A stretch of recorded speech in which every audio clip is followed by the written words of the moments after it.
Welcome to the Strategy Mob Podcast. Tune in for everything you need to know to stay in the know regarding the automotive industry. Here's your host, Jason Harris. Hey, what's going on, Podcast Nation? It is Jason Harris here, and thank you for joining me on another episode of Strategy Mob. Today, I have the one, the only, the oh-so-famous, the full of life, incredible energy, Mr. Glenn Lundy in the house. Glenn, what's up? What's up, man, dude? I love that, and man, I appreciate you sharing this space and time with me. I really do, man. I'm very happy to be here. I'm excited to jam with you. We've had the opportunity to jam a couple times, and it's just every time we get together, I just feel like there's just some great value for people out there and watching and listening. And speaking of the people that are watching and listening, and speaking of those 15 that probably don't know who you are, let's kick off today's podcast with a little origin story. So Glenn, how did you get started in this crazy little world we call the automotive industry? Well, let's see. I met a girl in college, and I don't know how it happened, but she quickly got pregnant, and her and I had a kid. And when her and I had a kid, I chose to drop out of college and get into the workforce. And I started working at an America Online call center. I know that is aging me, but that's where I started, and did phone sales for a little while and got into management kind of in that particular, avenue. And one day I was sitting in the break room and I saw an ad in the newspaper that said, make $5,000 a month guaranteed. And I was like, oh my gosh. And then below it said, no experience required. And I was like, that's me. I am no experience required. And so it turned out it was a Nissan Subaru dealership in Flagstaff, Arizona. And so I went, I applied, I got hired. I started right away as a salesperson, had a lot of success as a salesperson, made my way up to finance. At 21, I was the youngest finance manager in the state of Arizona at the time. Did finance for a couple years, made my way over to the desk as a sales manager, made my way up to a general sales manager. And meanwhile, as my career was blossoming in the car business, my life outside of the car business was not doing so well. And the dealership itself really wasn't growing. And so I reached a point where I left that particular dealership. I left the auto industry as a whole. Did not like it, did not want anything to do with it anymore, blamed it for a lot of my personal problems. Mm-hmm. And fast forward, I travel around, I live in all these different states, I make hundreds of mistakes, and I land in Kentucky where I meet a girl, and it was crazy because she got pregnant. I don't know how that happened. And I was like, oh my gosh, I guess I've got to get back to being a big boy. I got to get a big boy job. And so I started working at a Chevy dealership in Paris, Kentucky, tiny little dealership, population 9,600. But I made a decision going into that dealership that I was not about to go full circle like I did before. Mm-hmm. And I wasn't going to allow the industry to change me. Instead, I was going to make an impact on the industry. So in that dealership, I went from sales to sales manager to general sales manager to general manager. And over a period of just under 6 years, we were able to grow that dealership 800%, making it the second largest used car franchise dealership in the country. We took it from selling 120 cars a month to ultimately my best month was in March of 2018.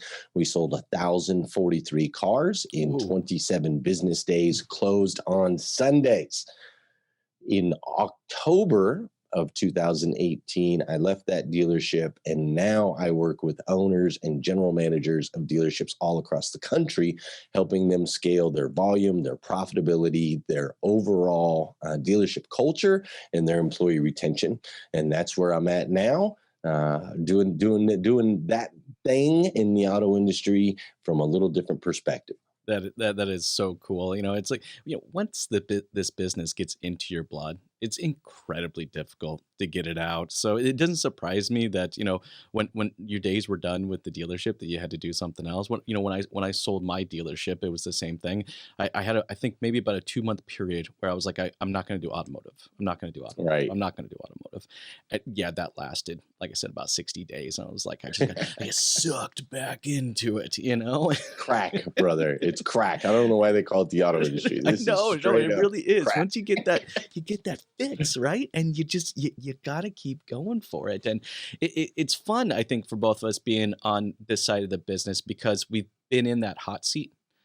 We understand the pressure, we understand the stress, we understand that grind.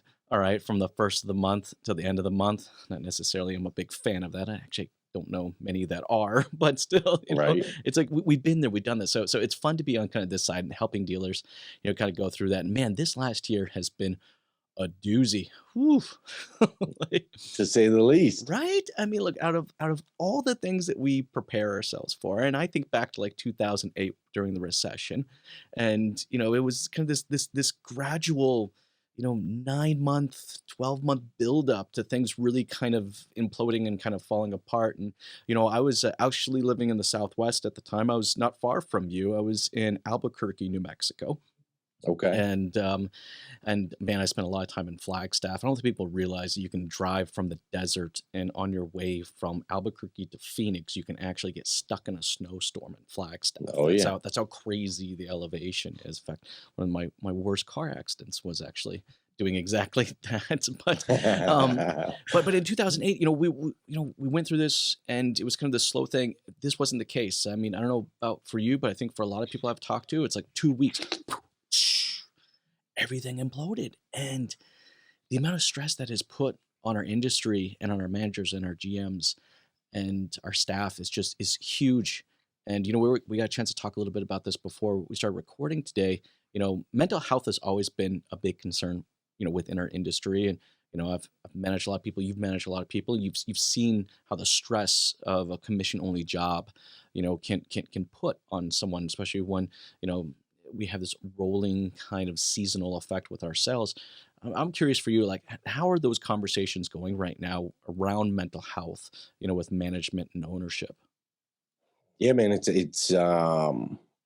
is the conversation, right? It is the conversation across the board. And I've been blessed and had the honor of talking and having conversations with some large corporations that serve the auto industry as well as the dealers themselves. And the concern is the same, from people working at home versus, in the stores or in their offices. All of a sudden, everything's changed. Like we Yeah. as human beings, we compartmentalize the different areas of our life, and there's purpose and reason behind that. So there's a reason we go to church on Sunday. There's a region. There's a That's region. a good Look, word. I'm I already make up thinking words all the about time. regional stats. There's a reason that we leave the house and go to work, right? We compartmentalize these things so that we can make these shifts and these transitions. And all of a sudden, our homes became work, they Mhm. became school, they became, everything. Yeah. And the stress that has put on humans, all humans, is nearly immeasurable. And the longer it draws out, the more the compound effect is, right? It's almost like an exponential type thing. So the first few weeks, there's a little bit of panic, there's a little bit of fear. Then you start to settle in. It's almost like this roller coaster, right? Like you're climbing up the thing on the roller coaster, you're freaking out for a little bit, and then it kind of drops into a free fall, and you're like screaming, but it kind of like feels like everything's going to be okay. And next thing you know, you go into a corkscrew, and then you go into this big backflip, and you don't know, now you're in the dark, you're in a tunnel, you don't know if you're going left, you're going right. And so as it progresses, mentally, if you're not 100% playing defense as far as what goes into your mind and the thoughts and the words that you're saying and the people that you're listening to and surrounding yourself to, it will paralyze you. And that's what we're seeing across the industry and across humanity itself. For We're sure. seeing divorce rates skyrocket. We're seeing suicide rates skyrocket. We're seeing uh, drug abuse and alcohol abuse and all of these things because it's really a mental game. And so I've just been having many conversations with leaders that care so deeply for their people, and they're like, Glenn, how do we best serve them in this environment? And Yeah, those for sure. conversations, it's unprecedented. We've never Well, had to do anything like this it before. is. We've never had to deal with this. I mean, I think it come from a manager's perspective. I think it from two perspectives. I think it from kind of the owner's perspective, and then I think kind of from the manager's perspective. I mean, for me, I always kind of view the owner as that leader, that growth factor within it. Always trying to focus on kind of what's that next move, and then my manager, my GM, kind of being my now people. Let you guys deal with now. I'll deal with the future. And I don't know. I hate to say it, Glenn. I'm not 100% convinced or even know a lot of managers and GMs that are trained or equipped to even identify some of these things within some of their staff. And if they do identify them, what the hell they do with it, right? So let's Right. start there. Let's start there. For the GMs and the managers out there, um, what do you say some of those identifiers are within their staff that is just like, hey, man, something's not right here. I need to have a conversation with them.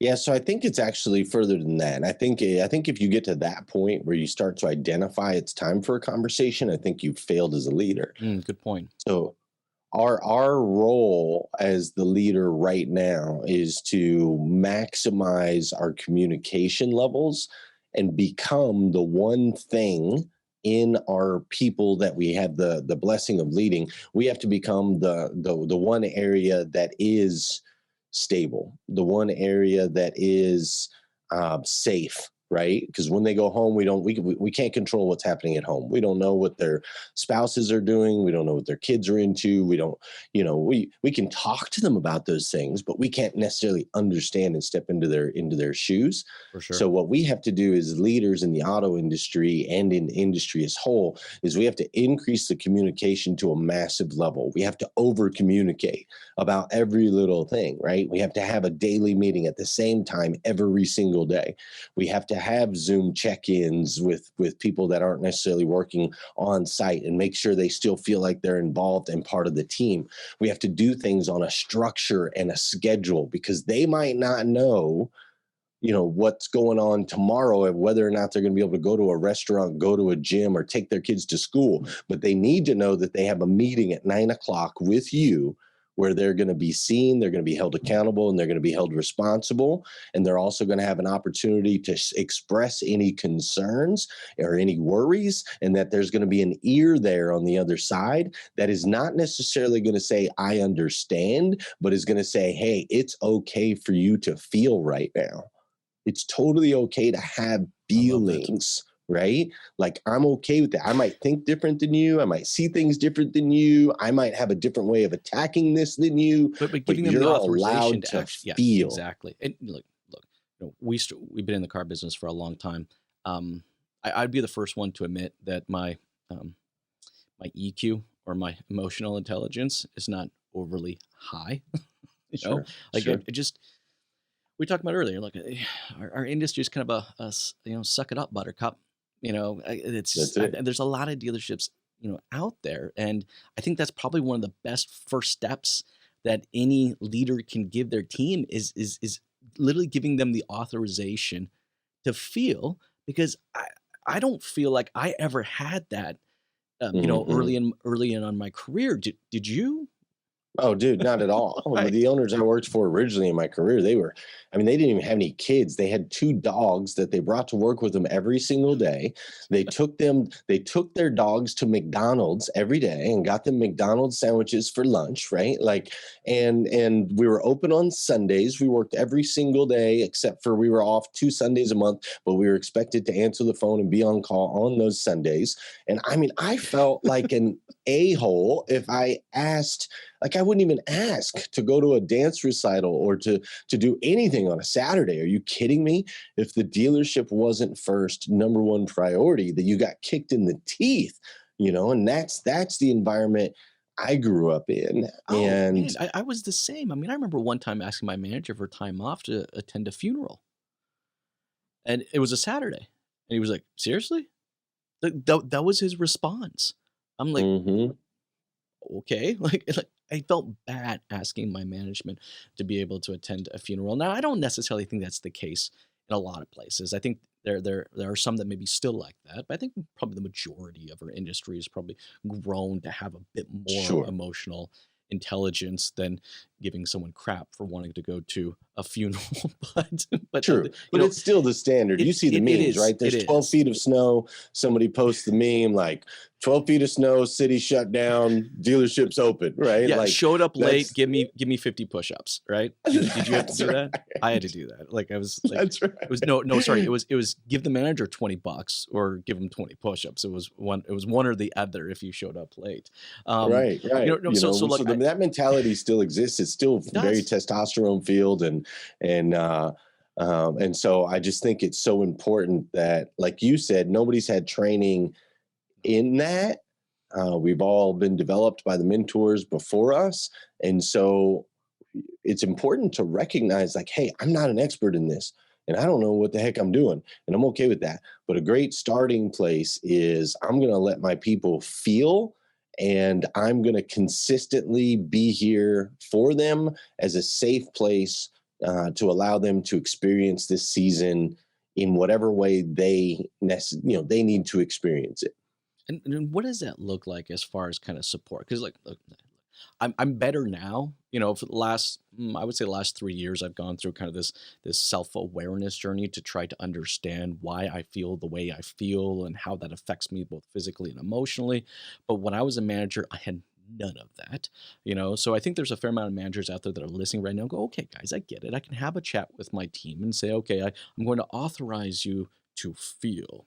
And that might Mhm. sound kind of awkward, but it's verbatim, maybe actually what needs to be said. Now, once that happens, though, when we're allowing our staff to feel, and then we start to identify certain things or maybe certain emotions that people are having to deal with, you know, as managers, how much responsibility do we take on of our staff's emotions? I'm not 100% sure. Your thoughts? Yeah, I believe there's a solution to this, and I actually use an acronym to make this really easy for people to remember. So I spelled the word lead with two D's, L-E-A-D-D. I like that. And real, what's that? I like that. Yeah, thanks. And so real leadership, here's what it looks like. The L in lead stands for listen, right? Your mama told you this a long time ago. You got two ears, one mouth. You need to listen twice as often as you speak. So that's step one that a lot of managers don't do. They don't listen, Mhm. right? So great leaders listen first. That's the L. The E in lead stands for encourage. So now what I want you to do is encourage more of the behaviors that you want to see more of. We want to encourage that. So whatever that is, and we typically do a good job of this. Somebody sells a car, we encourage, we celebrate, great job. If somebody's leading the board, we encourage, we celebrate, great job. But right now, what we need to really do is find ways that we can encourage all different personalities, the 12 car guy to the 8 car guy to the Mhm. 20 car gal. We need to find ways to encourage the behaviors we want to see more of. So if they're being positive, if they're staying on top of their tasks, if they're not getting into the gossip circles, we want to encourage more of that behavior. Now, what's neat is when you put these two together, when you listen with the intention of trying to find something to encourage, right? Like, hey, Jason, great job. If I'm listening for that versus listening to defend and tell you why you're wrong or why you can't do what you're trying to do, if I listen trying to encourage, it shifts my ears in a certain way Mhm. that causes a deeper connection and more trust is built between me and my teammate. So I listen first, then I encourage. Then we go to the A in lead, which is advise. Now, most managers go straight to advise. That's true. I Here's what you probably did did. wrong. Here's what you could do better, right? That's pretty much where they go straight to. But here's what happens in human beings. This is a psychological thing. If you listen to me and then you encourage me, you've now earned the right to advise me. And I will actually perk up and listen and respond to your advice because you listened and encouraged me. You gave me that respect. And so I'll give you that respect back. So we listen. Yes, Jason, I understand what's going on. We encourage, Jason, you've been doing a really great job in this area, in this area, in this area, right? Then we advise. And here's where we could maybe work on a couple things. Some of the things you're talking about, some of the negativity, maybe you've got this issue, whatever it is, right? We can talk about that from a comfortable, non-confrontational position, and it's really well received. So we listen, we encourage, we advise. Then we go to the letter D, which stands for develop. Please don't just tell me what to do. Please show me how to do it. Exactly. Now, I know that takes time, right? But that's what great leaders do is they develop people. Don't just point the finger and say, go out there, grab the thing and do the thing. Get up off your butt, go around the desk, walk out there with me, show me what I need to do. And then I need you to understand that creating any type of new habit or any type of new behavior can take up to 67 days. Of course. Before it truly sinks in. Harvard and Stanford actually did a study on this. Biologically, it takes 67 days before something becomes easier to do than to not do. So understand, I'm not going to get it the first time you tell me. I'm not going to get it the third time. I don't think like you. I don't see like you. Our values are different. I was raised different than you. So it might take a week, it might take a month, it might take 2 months. But if you and I are in this for the long haul together, you'll take the time to develop me until I get it right. For sure. So we listen, we encourage, we advise, and we develop. And then the second D on lead, I put that on there because it has to be done daily. Yes. This is not something we do twice a week. 100%, right? It's not once a week on Sunday. It's every single day. You listen, encourage, advise, and develop. Listen, encourage, advise, and develop. If you do that, especially during this season, it will, your team will move mountains for you. They'll prosper, they'll grow, right? And Right. and you'll see that extend not just in their own personal growth and development, but also in their professional growth and development. Totally. They'll dig a little deeper, they'll go a little farther.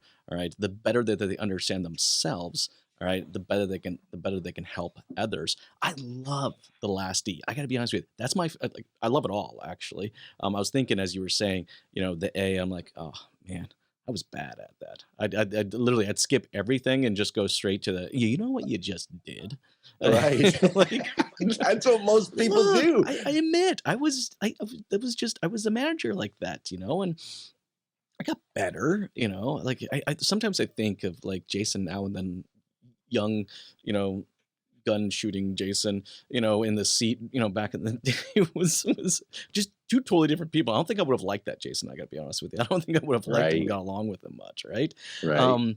But the D's the big one, and that is actually kind of something that I got really hardcore with in probably only the last 18 months. Only the last 18 months of my life have I really started to understand the importance of that last D, and that's that daily, that Mhm. daily routine. Like I'd be the first one, to admit to you that I was a very much so, hey, do you have a minute kind of a person, and just like Totally.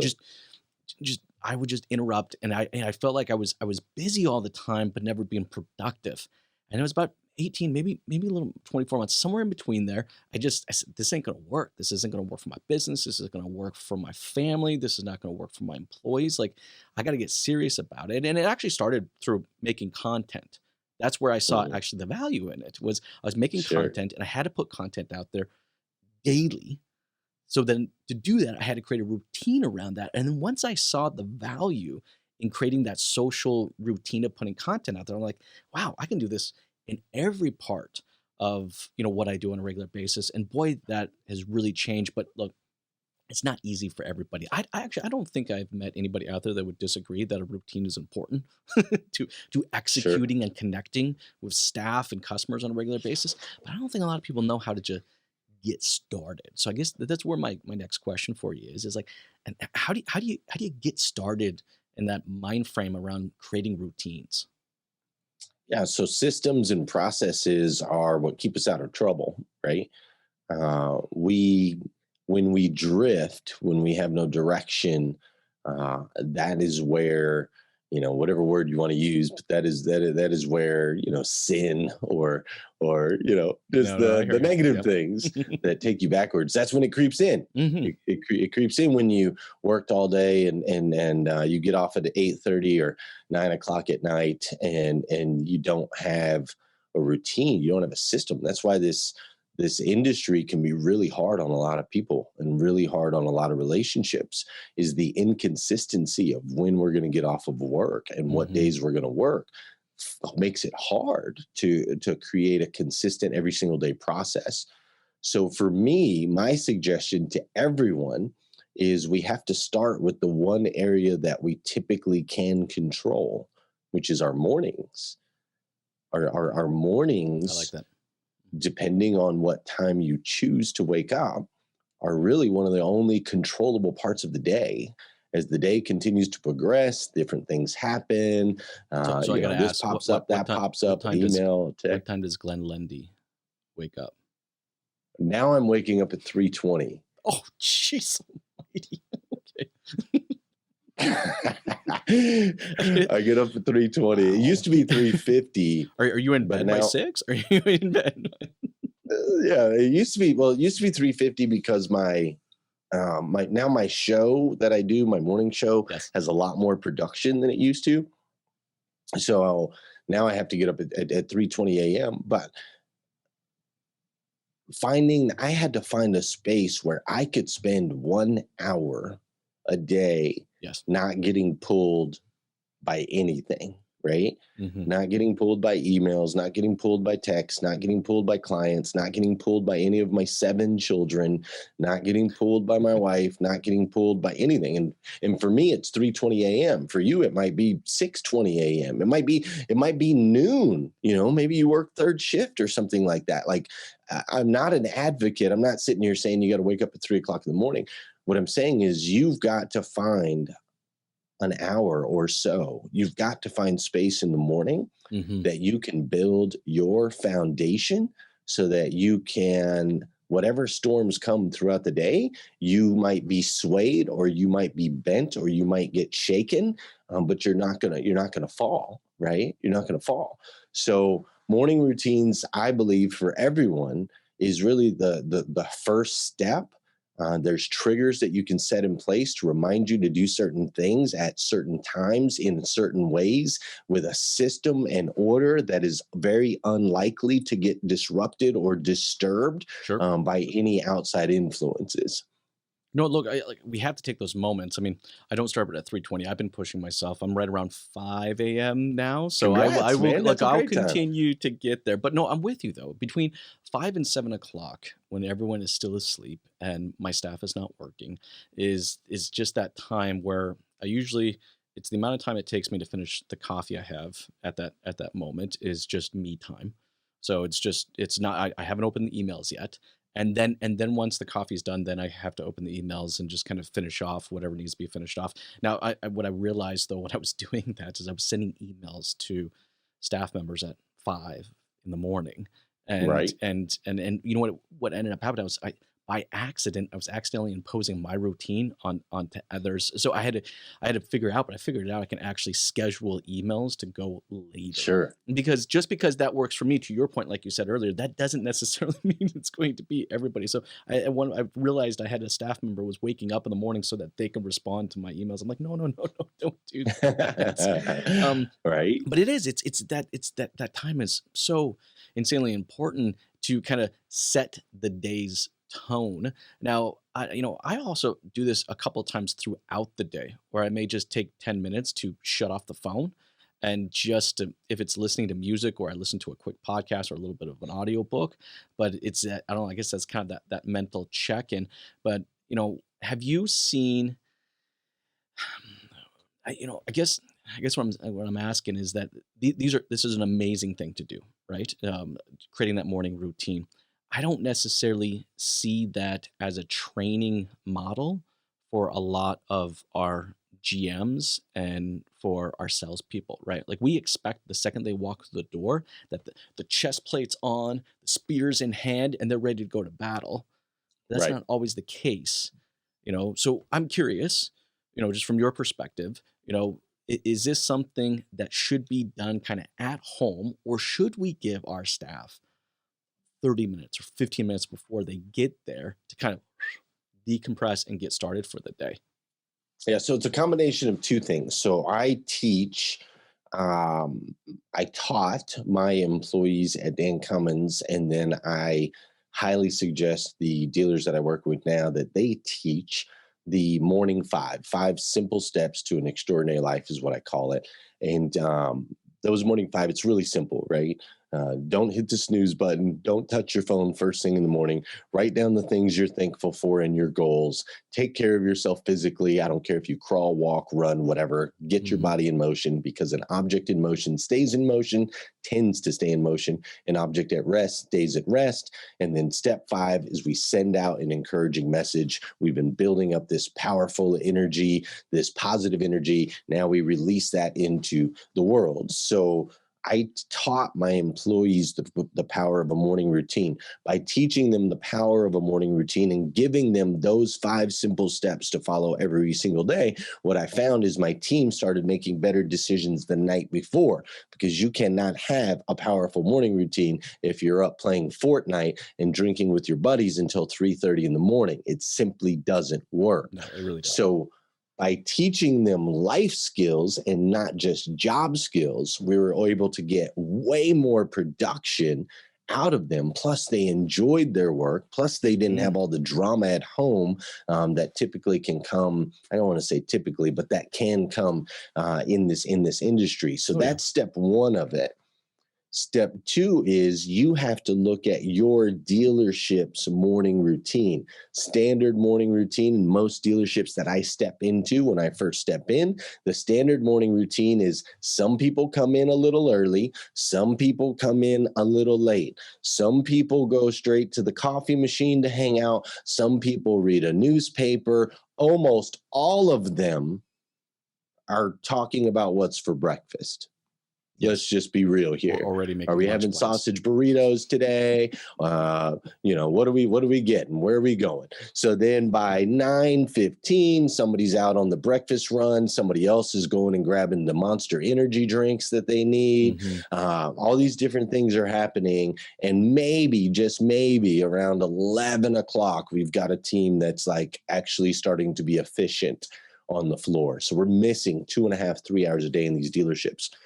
So I teach and talk about how important it is to have a consistent every single day way that you start your day in your dealership, right? Your meeting starts at this time, Mhm. not 2 minutes later, not 2 minutes early. It starts at this time every single day, and everyone's included. Right? Everyone in that department, whether it be sales and you have your BDC, you have your finance people, you have your managers, everybody's there. This is Mhm. how we're going to start the day. And then we set the tone. We make it a priority as a leader. You should always be the first one in the room, not the last. Managers, here's what managers do. They tell everyone there's a meeting at 8:30 and they show up at 8:29. Oh, that's the That's worst. what managers do, right? It's the absolute worst. It drives me it drives me insane. In fact, that was probably one of the first. I remember when I was going through some leadership training. It was probably one of the first things I think that you normally get taught in a leadership training. Is like you just don't do that, right? You don't do that. You got to be the just first one in the don't do room. that.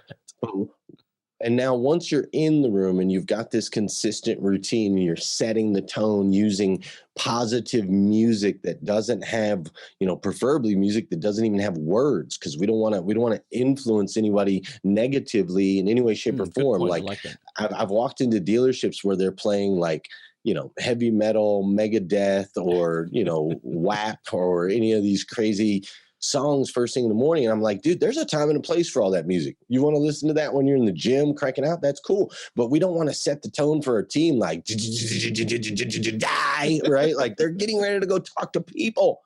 So we want to set the energy right. So we set the tone, we set the energy, and then we follow the lead process. We listen.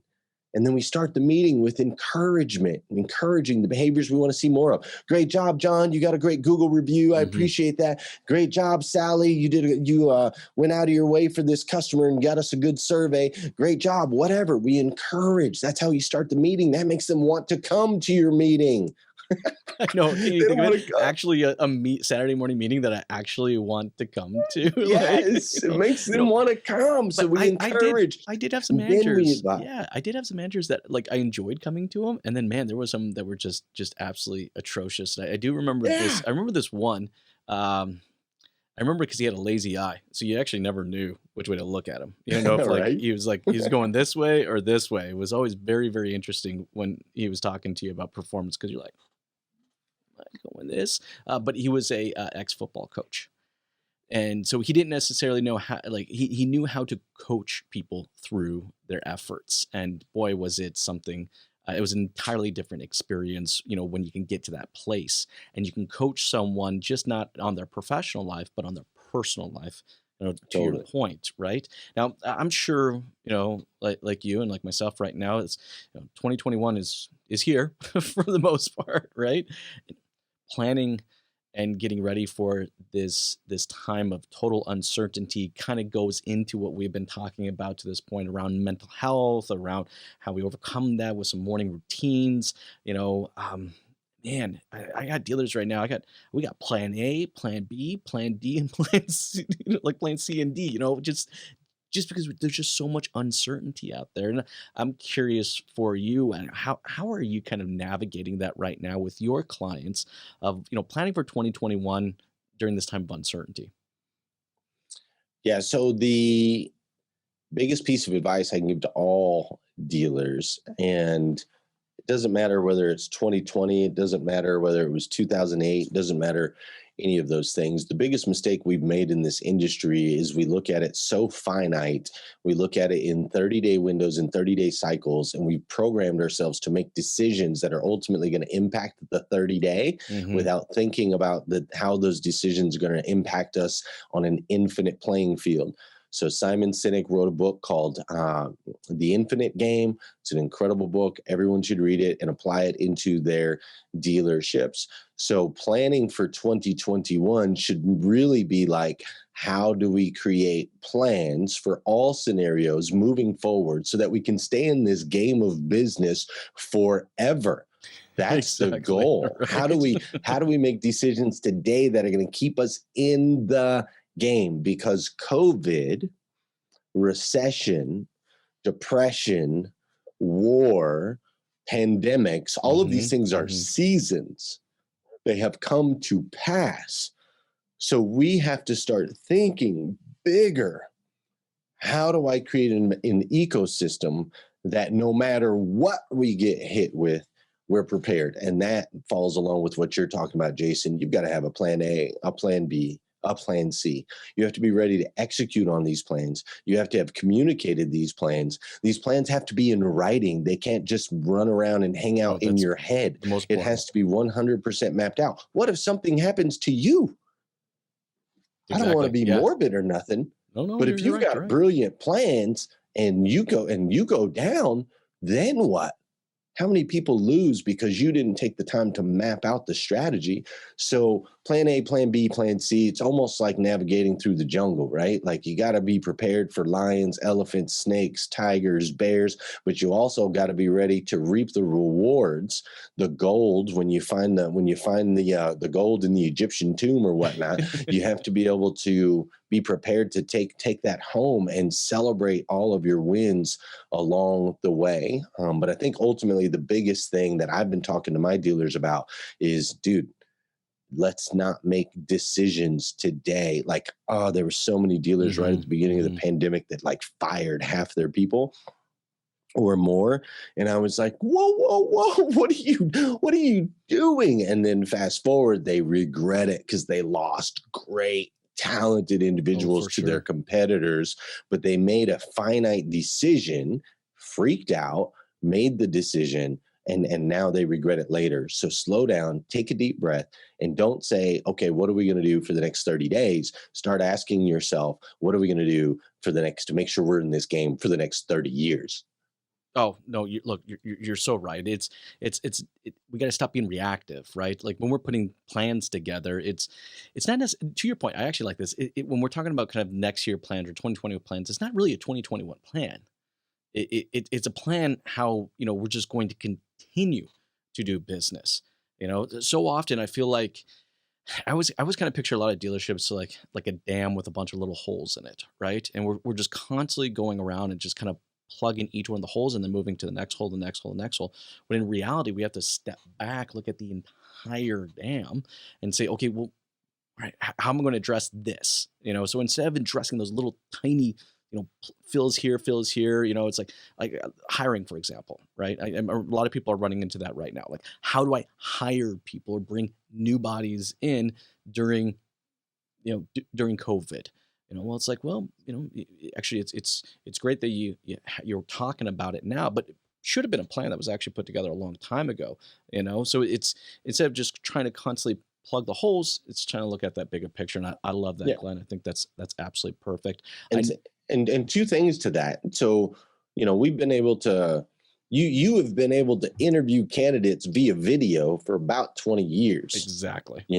And now you're being forced to do it, and you feel like, a lot of people feel like that's a cause for stress, but in reality, it's just an opportunity for growth and evolution.